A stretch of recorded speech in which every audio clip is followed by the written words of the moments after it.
This is R.J. Rushdoony, Easy Chair number 420, October 23, 1998. This evening, Douglas Murray, Mark Rushdoony, and I will consider the relationship of two very important things, politics and religion.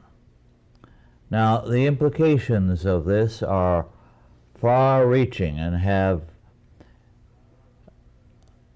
a meaning far outside the frontiers of both politics and religion. One of the movements that at the end of the last century, the beginning of this one, became very popular was one that summed up its message in the words, art for art's sake. And its point was that art need have no meaning, that it was sufficient that it was done as something related to art. Now, this idea has spread or seeped into one area after another. We have science for science sake, research just for the sake of research. We have, in one sphere of life after another, the feeling that there need be no relationship to life in general, nor any justification in terms of the world at large for a particular area of thinking and studying. Now, this kind of thinking has dominated the 20th century. It is very deadly, very dangerous. Politics always has historically had a meaning beyond itself. In fact, the meaning in every sphere was seen as a religious one.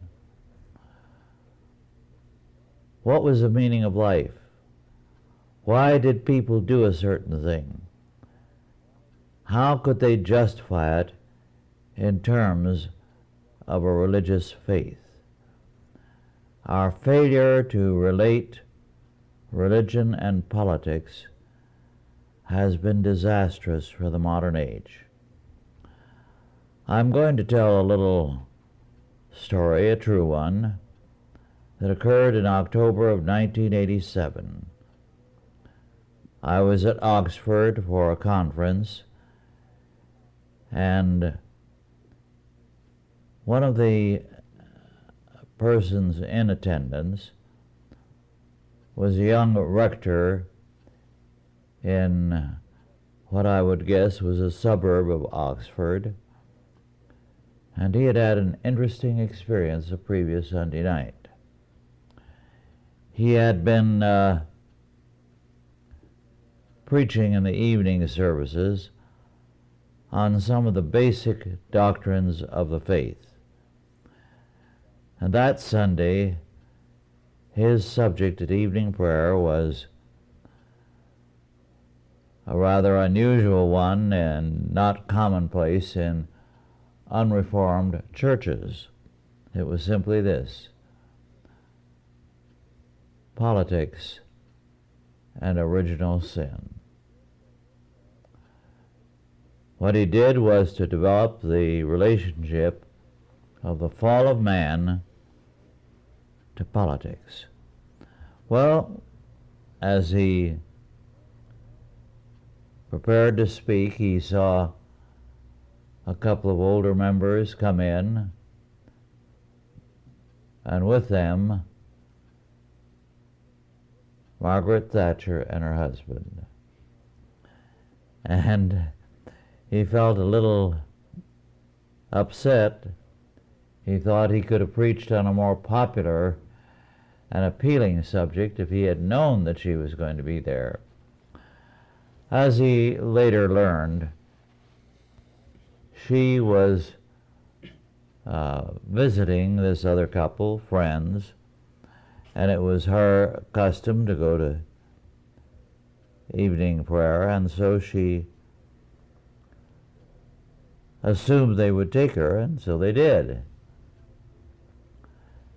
Now, what this young rector preached on was that we have an idealistic and unrealistic approach to politics if we believe that it can solve problems in spite of the fact of man's sin, his total depravity.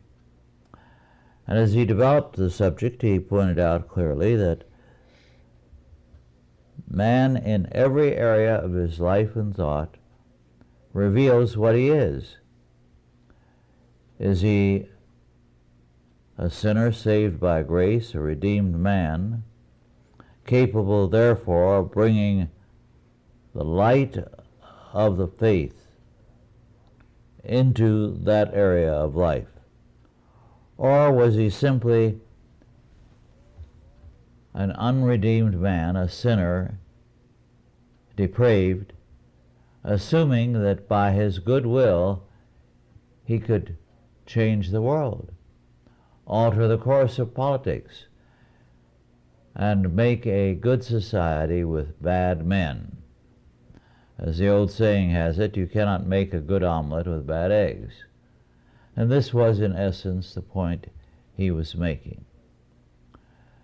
Well, he went ahead and preached his sermon.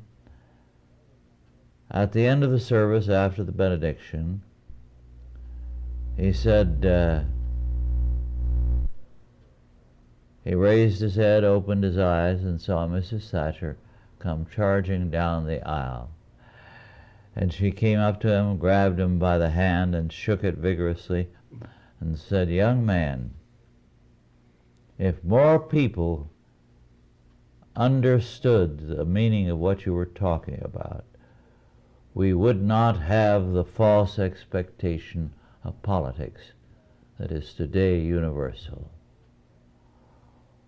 Well, I always thought better of Margaret Thatcher after hearing that story. She obviously is a woman of some depth and insight. Now, you cannot have a good omelet with bad eggs. You only have a bad omelet. And you cannot have a good social order if the people in the political order are fallen and depraved men. Men who have one desire to get what they want, and under a facade of idealism are doing every evil they can to further their own desires. This is why I believe the subject of politics and religion is so important. Now,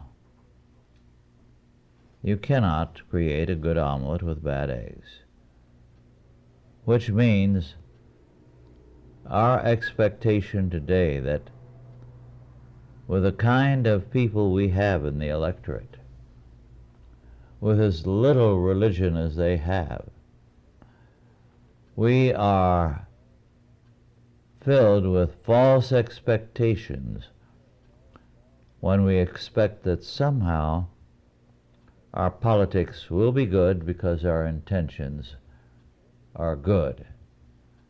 And the result is the chaos that marks modern politics. I'll stop there for a few moments. Douglas, would you like to comment on the subject? Well, the corruption of art and various other things in our culture is kind of a long-standing issue. Kings back in the medieval times were patrons of the arts, and this seems to have been carried up into modern day. Now we have institutionalized patronage by governments, and we are all forced to donate our tax dollars to dubious artistic endeavors, and they have become corrupt because there's so much money involved. people who are not really artists, but con men have learned how to milk grants out of the U.S. federal government, and I'm sure the same thing extends to other Western governments as well. Science has become corrupted by politics because they too sustain themselves with federal grant money. The universities have become corrupted, as we found with through Paul Biddle and his work at rooting out the corruption at Stanford University. Our academy has become corrupted by relying on grants, huge grant money, and they've learned to live off of it. They've become experts at milking the federal government for money for projects that they conveniently say, well, it's going to be pure research, and from this some good will come. And this is a complete turnabout from the efforts in this country during the 19th century, where inventors and various people were trying to solve problems using basic scientific approach, trying to make people's lives better by coming up with technological advances that would that were work-saving, that had practical application. In every area that you can think of, every time the people ask the government to solve a problem, you get more of the problem, without exception. There's nothing you can find. I defy anybody to come up with anything that the people have asked the government to do, or any job that the government has taken on of its own volition where they have solved a problem. In every case, they've made it worse. Mark? Well, whenever I think of the subject of politics and religion, you always think of what people say, well, you got to keep your religious views out of politics, and we're a religiously pluralistic society, and you can't impose your religious ideas you can't legislate morality. And in the beginning of Institutes of Biblical Law, you pointed out that all law is religious, and it's inescapably religious. When you legislate something, you are saying that it's good and we want to promote it, or it's bad and we want to disallow it. So even a stop sign is a moral law. You're saying that you don't have the right to endanger someone else's life, therefore we determine that you must yield the right of way at this intersection. So laws can promote one faith, one aspect, one idea of morality, one concept of morality. For instance, the environmentalists are trying to enforce their idea of what is moral. It may not be Christian, it may not even be good science, but it's their idea of what is right, and that's why they feel so self-righteous about what they do. And if you believe a certain way, you want the law to reflect your morality. So we can't escape the fact that law is religious and politics is dealing in the realm of morals and religion. Well, all the basic concept of law came from religion. This is not an invention of man. It's become corrupted because man has become confused about where law came from and who's in charge. And we've got anarchy, moral anarchy as a result. If we don't begin with a biblical perspective, we will end up with false religions controlling politics, art, and everything else, because sooner or later men are going to come to a religious perspective on everything. But their religion can be totally false. I recently heard portions of a lecture by someone on the necessity for Americans and other peoples of seeing that science gets an ever-increasing amount of public funding. He had in mind in particular Mars. What we have done is just scratch the surface, he said. We've got to carry on exhaustive research and go over the whole of Mars from one end to the other so that we have a thorough knowledge of its history. More thorough than possible here, because you would have all kinds of people protesting, infiltrating their preserves or their property rights and the like. In other words, there would be no end to the extent of their exploration of Mars. Now that is religious. But the kind of religion that prevails today is increasingly a humanistic one. Not a godly one, but a humanistic one. And so we have a growing problem in that our social order is increasingly in the hands of men who are essentially anti-Christian and who want to use the whole of the social order to explore things that are in terms of their religious faith. And the results are devastating. All you have to do is watch PBS at times when they have something on science in the schools to see what passes for science in our public education. And it is totally alien to everything that our Christian civilization and background espouses and practices. So the subject is an exceedingly important one now, because another religion is being established and is gaining vast public funding, and all this a religious thing in the name of science, not religion. We have a major problem in our time, and we have the feeling that unlimited money must be spent on increasing the humanistic knowledge of children. Now, one program recently dealt with the fact that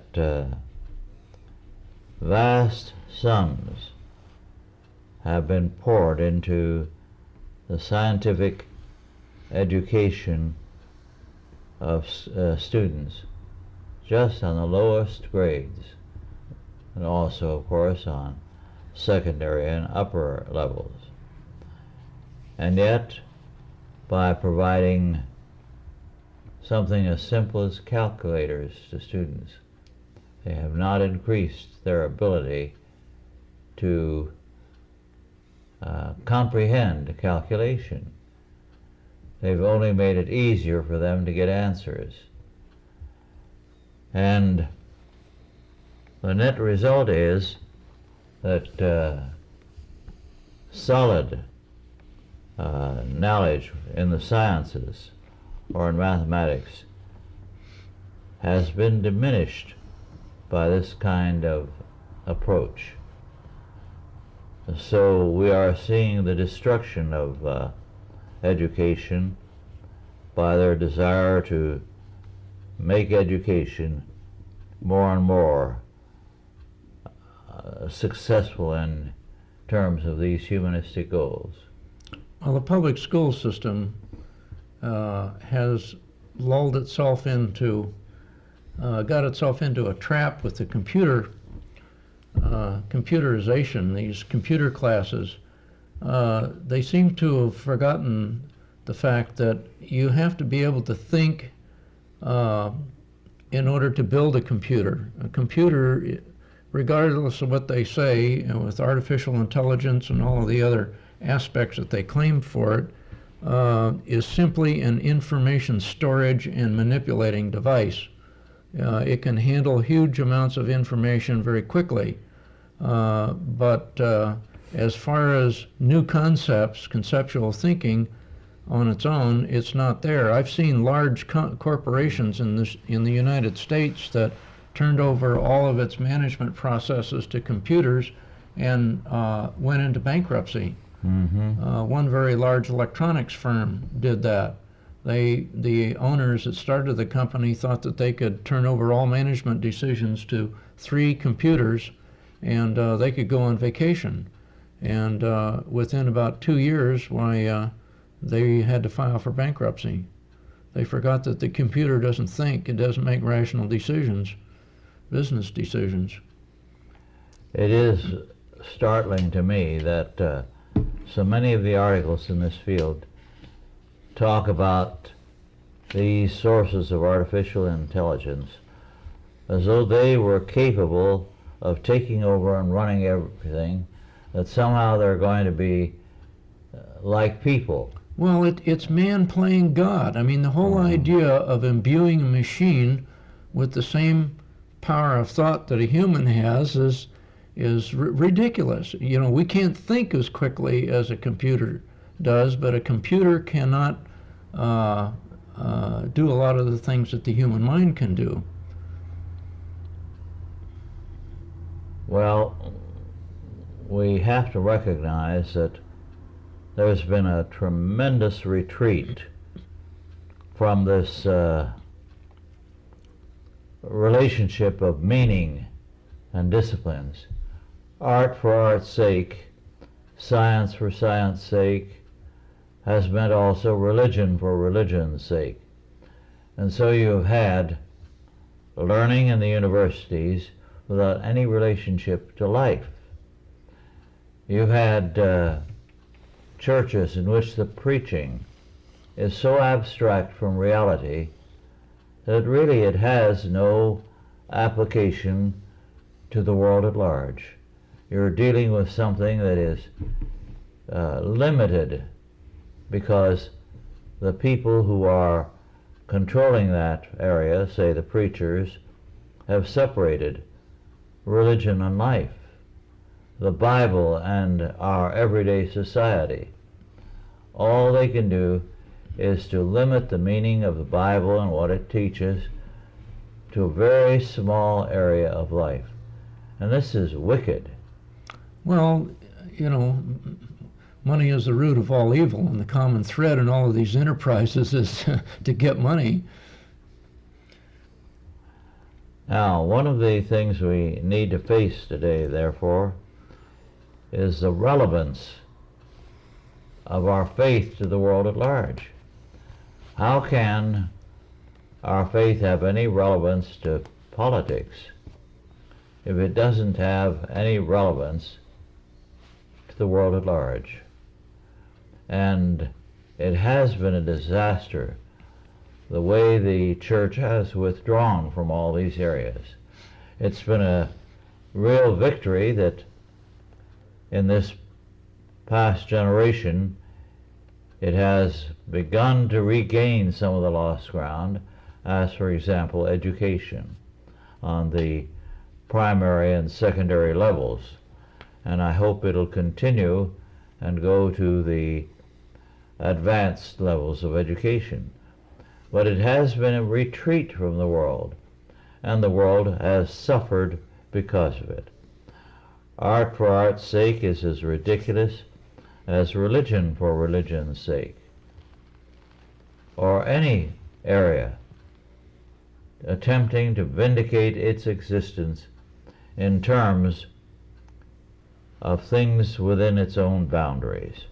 Now, when we consider religion and politics, we therefore have to say, in this world, because God created it,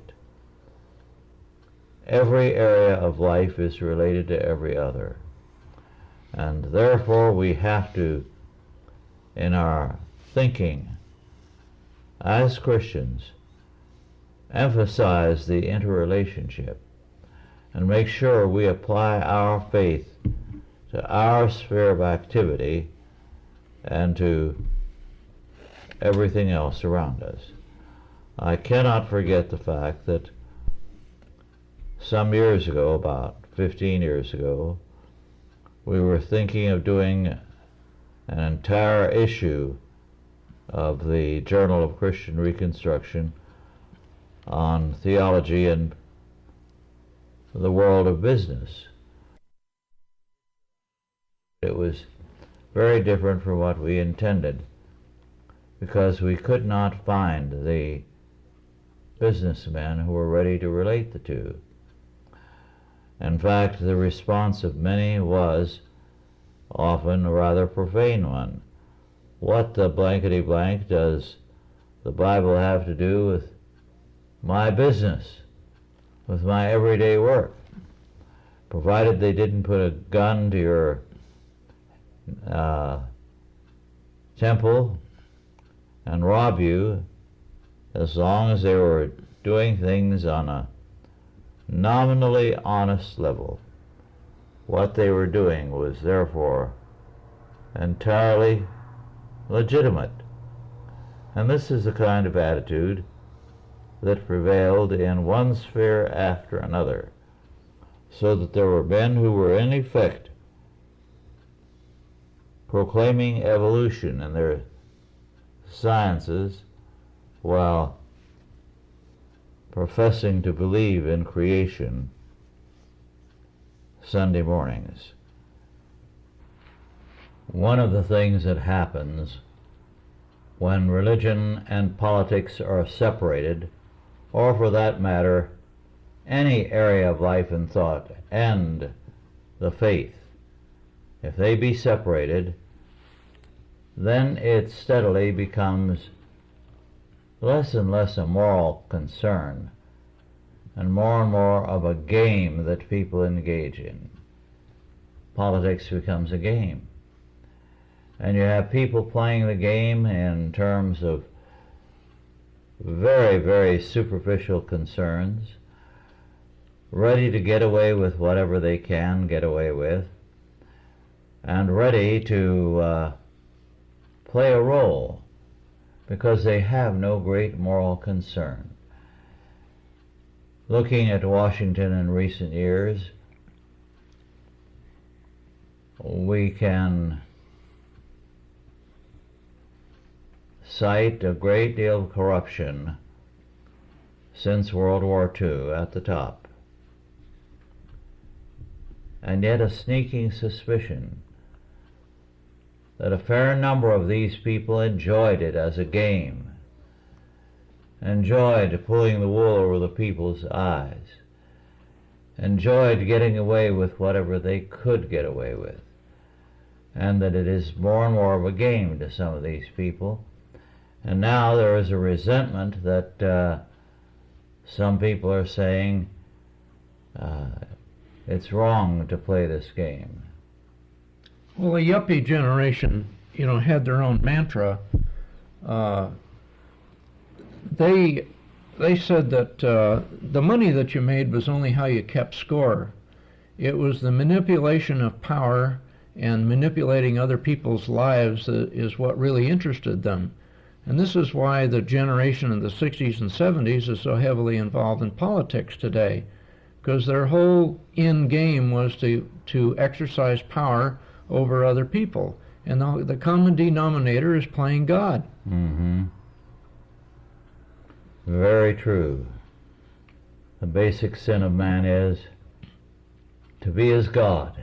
Yeah, but they're doing a lousy job. Determining what is good and evil. Yeah, but they're doing a lousy job in every area that they've delved in. They've made matters worse. A couple areas where it's obvious that politics is a game is the talk on both sides about this, about Clinton and the whole impeachment process. They'll come up with superfluous and irrelevant things which they think might appeal or might sound good to their particular constituency, or a particular group because they're interested in defending the president or one thing, and they don't get to the heart of the matter. They're not interested to. Another way is campaign ads and how superficial they are. And we talk so much about our democracy and representative government, but what it really says is, Nixon talked about the silent majority, which is a term coined by Otto Scott. There's the ignorant majority who are easily misled. They are easily sidetracked. So that you can tell them it's only about sex, about Clinton, and some of them will believe it.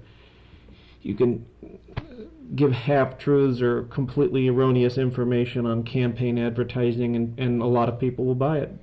Well, they want the gravy train to continue. Let's face it, when you've got multi-million-dollar retirement out there, you got to stay in the saddle. And after you have a vested interest, after a politician is vested in the pension plan after they've been in office for 1 or 2 terms, they have to stay in the saddle. So they develop the survival instinct after about 2 terms. That's the reason that, the people that came up with the term limits thing realized this, that people who get into politics with the finest intentions of doing, quotes, good for other people become corrupt after about 2 terms. And there are very few exceptions, if there are any at all. And once they get on the gravy train, they see the possibilities out there. And then they ask themselves the question, what would I be doing instead of this? And the answer is not a very good one.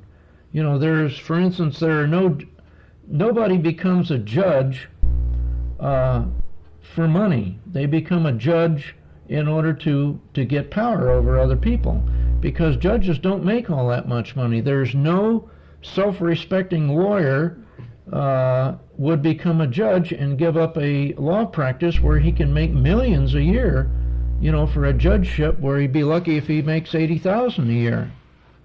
So it's all for power. And once they get on the gravy train, they don't want to let it go. Yes. Because they really are most of them are really small people who would be insignificant without the whip in their hand, without the trappings of power. Nobody would know who they are. Nobody would care. They'd pass them on the street. Nobody would recognize them. And that's what eats at them. They want the recognition. They want the power. They want the adulation of the public, and they'll do anything they have to get it, just like the people in Hollywood. The Puritans made a particular point, and if you give man too much power, he's going to use it.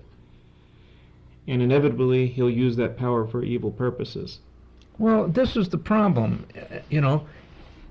Any government, if you've got a dog catcher, you put somebody in charge of being dog catcher for a city or a town, he's got to have an administrator, somebody to watch over him to make sure he doesn't become irrational, and then you've got to have somebody over the administrator, and pretty soon you're up to the council, and then you've got a mayor, and pretty soon you've got a state government, and then you've got a federal government, and it never ends because they're all confused about who's in charge, so they keep appointing somebody above the last guy, hoping that they'll get to somebody like a king or an emperor or a president that is going to be the man on the white horse that's going to be able to solve all their problems and run this vast empire, this vast machinery, which always falls of its own weight.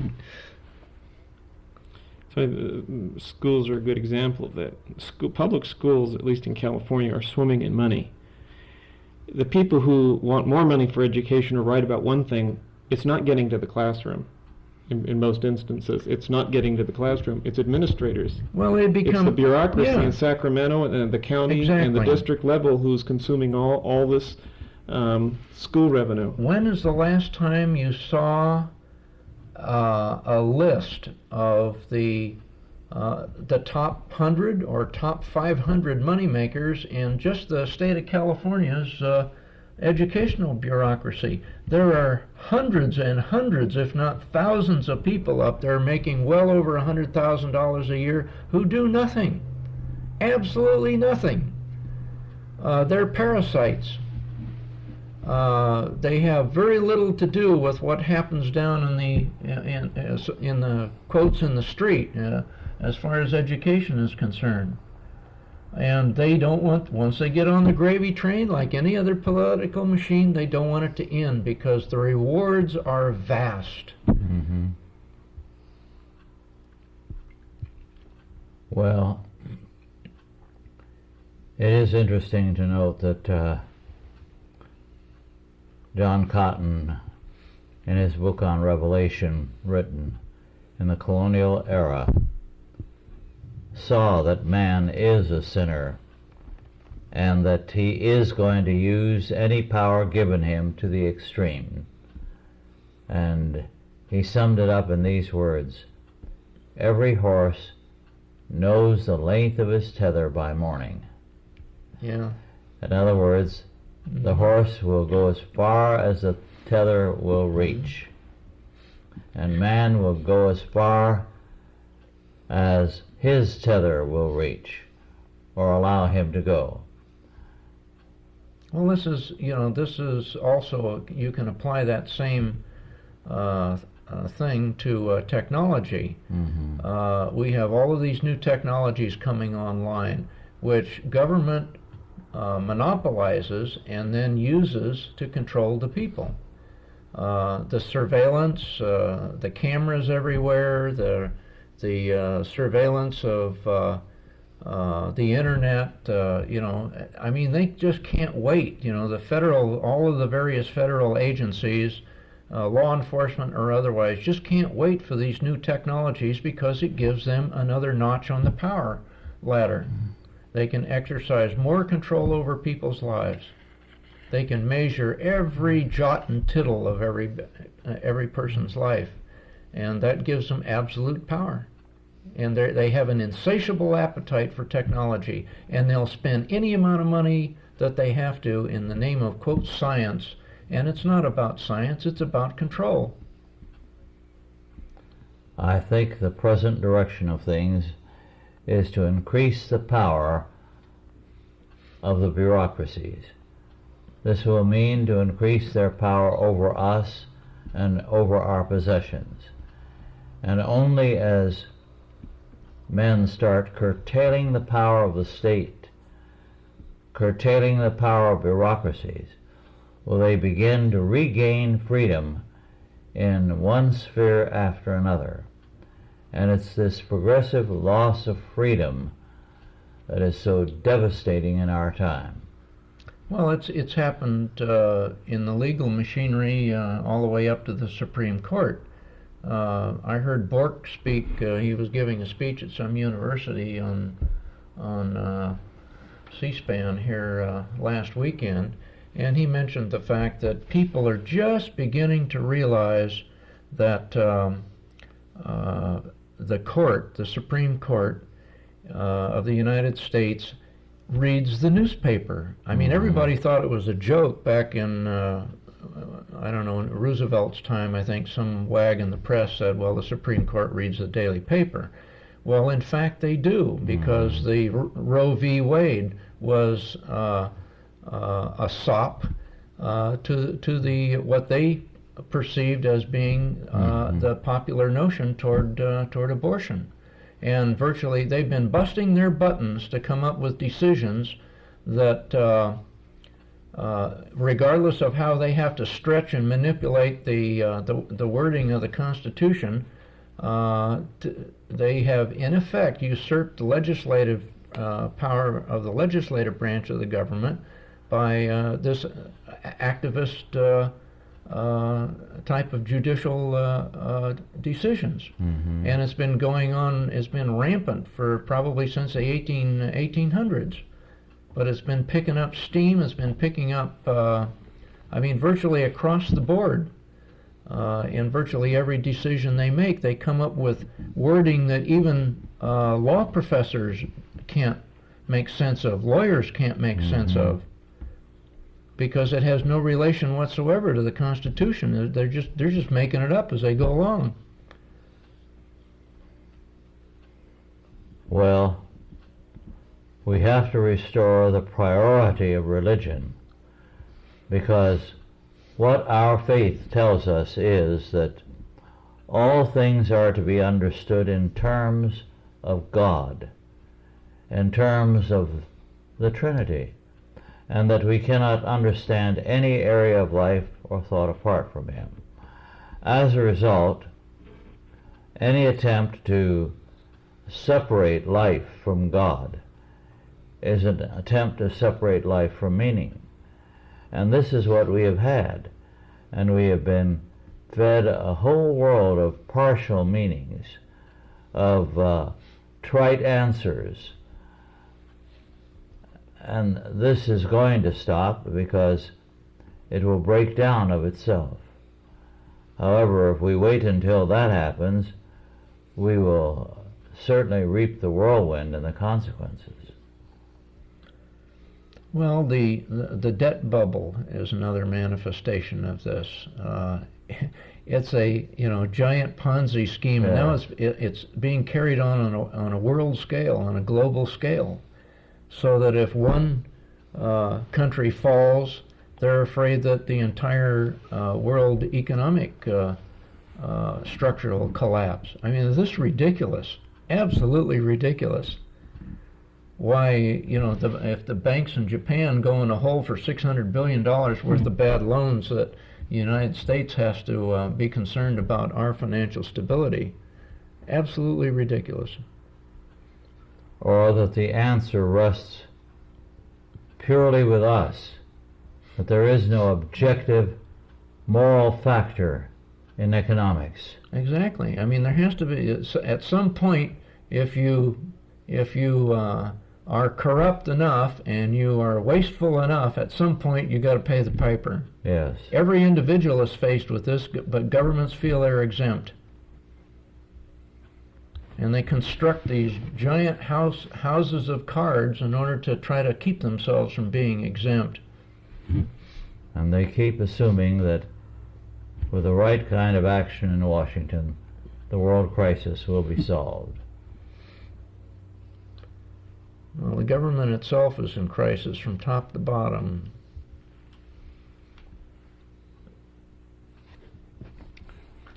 Well, I think, to get back to Mrs. Thatcher's statement, until we share a similar perspective, we're not going to understand what's happening in the world, because we will see things unrelated to our faith, unrelated to God, unrelated to the basic moral laws which govern reality.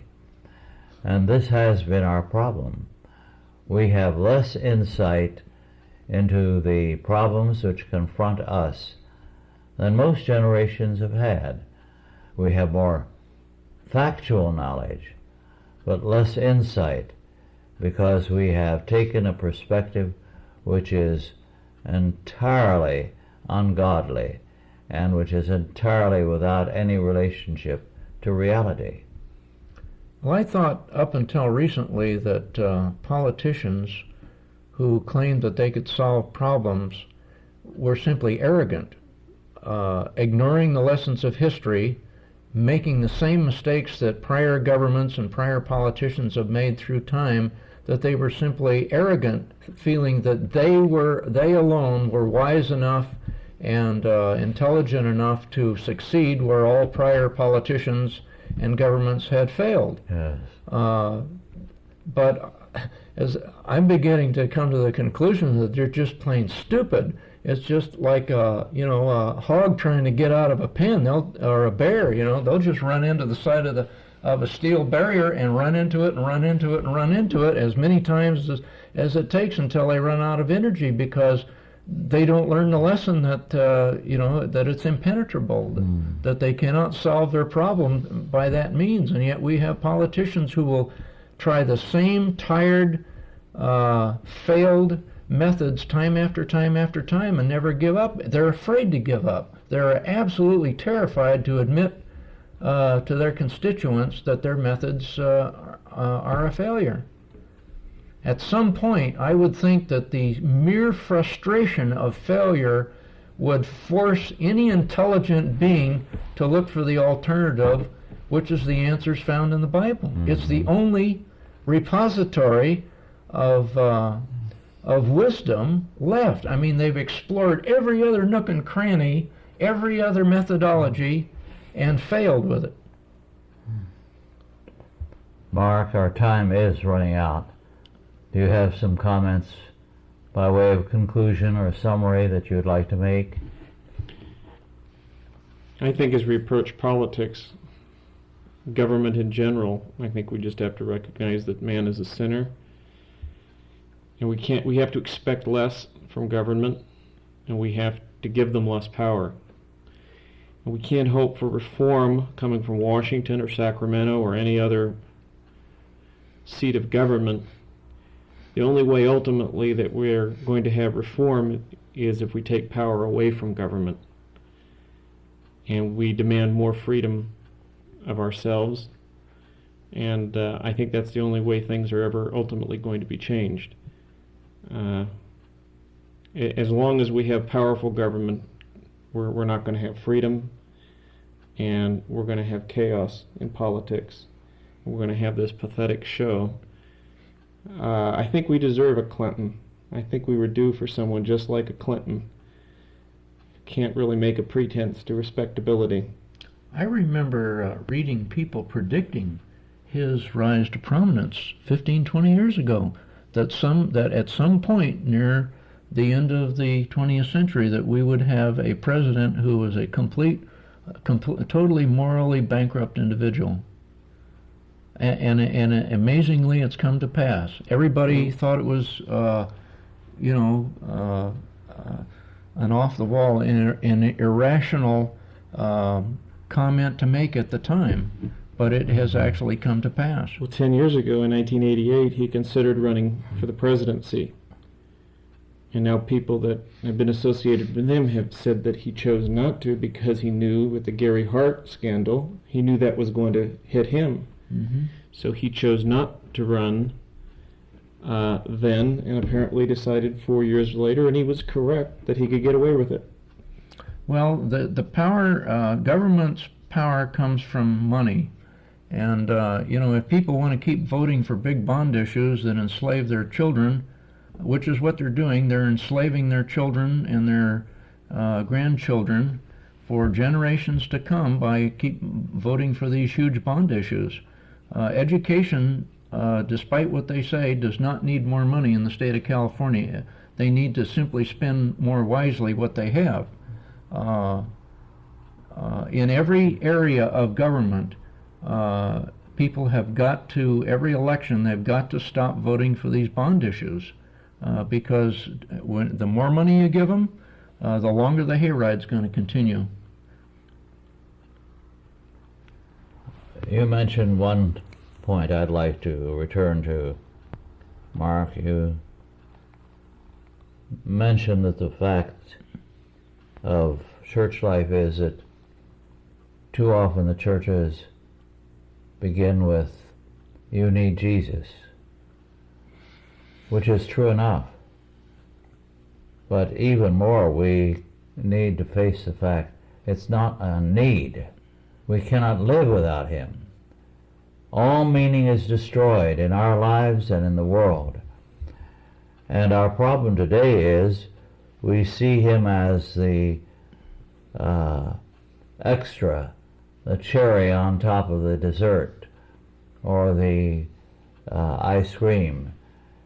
And therefore we do not really see our need for Him as a life and death matter, but only as a kind of donum superadditum, something good that is added on to something that is basically okay. And today, our failure to appreciate why Christ is all essential for us is leading us to underrate the importance of the faith, its total world and life controlling perspective, and the extent of our need of redemption in terms of the whole Word of God. Well, our time is up. I want to encourage those of you who have subjects you'd like to have us discuss, to write. Meanwhile, God bless you all, and we pray that you will, in these difficult times, not only survive, but grow in grace and understanding and prosper in Christ.